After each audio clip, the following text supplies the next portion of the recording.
Israel ने Hamas के 2 शीर्ष कमांडरों को मार गिराया है। इनमें से एक हमास की वायुसेना का प्रमुख मुराद अबू मुराद और दूसरा हमास की कमांडो फोर्स का कमांडर अली कादी है।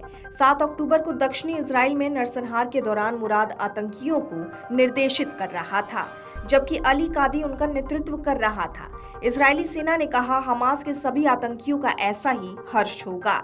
फिलिस्तीन में सक्रिय संयुक्त राष्ट्र की राहत एजेंसी ने उत्तरी गाजा पट्टी से पलायन पर गंभीर चिंता जताई है। एजेंसी ने कहा, पूरा क्षेत्र गंभीर मानवीय त्रासदी की तरफ बढ़ रहा है। हजारों फिलिस्तीनी बीते 12 घंटे में ही पलायन कर गए हैं। युद्ध से गाजा पट्टी की 20 लाख में से आधी आबादी प्रभावित हुई है।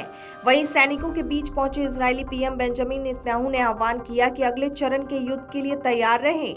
सेना के प्रवक्ता कर्नल जोनाथन ने कहा कि इजराइल की चेतावनी पर गाजा पट्टी के जो लोग नहीं जा रहे हैं, वो खुद अपनी और परिवार की सुरक्षा के लिए जिम्मेदार होंगे। इजरायली सेना ने दक्षिणी लेबनान में हिजबुल्लाह के ठिकानों पर भी हमला किया है। युद्ध में अब तक दोनों पक्षों के 3500 से ज्यादा लोग मारे जा चुके हैं। इनमें 2200 से ज्यादा फिलिस्तीनी और 1300 से अधिक इजरायली शामिल हैं। हजारों लोग घायल हुए हैं। आपको बता दें, पिछले सप्ताह शनिवार को इजराइल पर किया हमास का हमला गाजा के लोगों को अब भारी पड़ रहा है। इजरायली सेना की तरफ से गाजा पर बमों की बारिश की जा रही है। वहीं लोग अब रोटी, पानी और बिजली के लिए तरस रहे हैं। दक्षिणी गाजा के निवासी याद अबू मुतलाक कहते हैं, बेकरी में ब्रेड नहीं है, नलों में पानी नहीं आ रहा, बिजली गुल है। लगातार हमलों से यहाँ हर चीज का संकट है। हजारों लोग दक्षिणी गाजा की तरफ आ रहे हैं, जिससे शिविरों में भी जगह नहीं मिल रही। अस्पतालों में भी भीड़ है। वहां भी खाने पीने के पानी और दवाओं जैसी जरूरी चीजों का बहुत बड़ा संकट पैदा हो गया है। इतना ही नहीं, गाजा के खान यूनिस इलाके में ब्रेड, अंडा, चावल, दूध कुछ भी नहीं मिल रहा।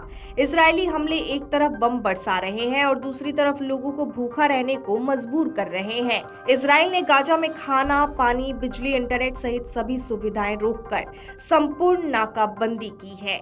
उधर इजरायली पीएम बेंजामिन नेतन्याहू ने हमास के समूल नाश का ऐलान किया है। गाजा के अफसरों का दावा है कि इजराइल दक्षिणी की ओर भाग रहे लोगों को ले जा रही कारों और ट्रकों पर भी हमले कर रहे हैं। इजराइल के हमलों में अब तक 2200 से ज्यादा फिलिस्तीनी लोगों की मौत हो चुकी है। इस बीच संयुक्त राष्ट्र ने इजराइल से कहा है कि यदि हालात ऐसे ही रहे तो गाजा में अभूतपूर्व तबाही होगी। फिलिस्तीन में काम करने वाली संयुक्त राष्ट्र राहत एजेंसी के कमिश्नर जनरल फिलिप लाजारिनी ने कहा, गाजा पट्टी में 20 लाख से अधिक लोगों के सामने पानी खत्म होने का खतरा मंडरा रहा है। लोगों को कुओं का गंदा पानी पीना पड़ रहा है, जिससे बीमारियों का खतरा बढ़ गया है। इजराइल की ओर से आपूर्ति रोके जाने के बाद गाजा में पानी को शुद्ध करने वाले 3 संयंत्र ईंधन की कमी से चलते बंद हो गए हैं। Video desk अमरउजाला.com। अमर उजाला अब आपके टीवी पर भी। अपने स्मार्ट टीवी पर YouTube पर सर्च करें अमर उजाला, चैनल सब्सक्राइब करें और देखें ताज़ा खबरें, वो भी HD क्वालिटी में।